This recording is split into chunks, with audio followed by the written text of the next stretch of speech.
Sorry నాకు కొంతమంది కామెంట్లు ఏం పెడతారంటే మీరు ట్రాన్స్జెండర్ అలాగే కనిపిస్తున్నారు అంటారు. నాకు తెలియదు నేను ఎందుకు అలా కనిపిస్తానో, లైక్ నా వాయిస్ అలా ఉందా, లేకపోతే నేను వేసుకునే డ్రెస్సెస్ అని, లేకపోతే నా ఫేస్ షేప్ నాకు తెలియదు.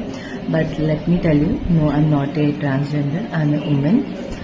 అయితే ఇదే టాపిక్ మీద ఒకటి మాట్లాడుకుందామండి. కొంతమందికి తేడా తెలియదు, అంటే ఇలాంటి టాపిక్స్లో ట్రాన్స్జెండర్ అంటే ఎవరు, ఏంటి ఈ క్రాస్ డ్రెస్సెస్ అంటే ఎవరు అని చెప్పేసి. ట్రాన్స్జెండర్ మీన్స్ పుట్టినప్పుడు అమ్మాయిగా పుట్టి తర్వాత ఏజ్ వచ్చినప్పటికీ వాళ్ళు అబ్బాయిగా మారిపోతారు, సర్జరీస్ చేయించుకుంటారు. అలాగే పుట్టినప్పుడు అబ్బాయిగా పుట్టి సర్జరీస్ చేయించుకొని వాళ్ళకున్న లక్షణాలు అమ్మాయిలా ఉన్నాయని తెలుసుకొని వాళ్ళ అమ్మాయిలా మారిపోతారు. That is transgender. మొత్తం జెండర్ని ట్రాన్స్ఫర్మేషన్ చేయడం అనమాట. ఇంకొకటి వచ్చేసి క్రాస్ డ్రెస్సెస్.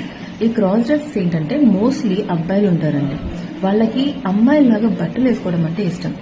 కొంతమంది స్ట్రైట్ అంటే వాళ్ళకి అబ్బాయిలు అంటే ఇష్టం, కానీ వాళ్ళు అమ్మాయిలా రెడీ అవ్వాలి అనుకుంటారు. చాలా మంది మీరు మేకప్ ఆర్టిస్ట్ కానీ ఫ్యాషన్ డిజైనర్స్ కానీ బాలీవుడ్ లో చూసినట్లయితే మీకు చాలా మంది అలాగే కనిపిస్తారు, అమ్మాయిలాగే డ్రెస్ చేసుకుంటారు. వీళ్ళందరూ ఏంటంటే క్రాస్ డ్రెస్సెస్ అనమాట. అంటే డ్రెస్ ని వేరేగా వాళ్ళకు వేసుకోవాల్సిన నార్మల్ దానికన్నా వేరేగా వేసుకుంటారు అనమాట.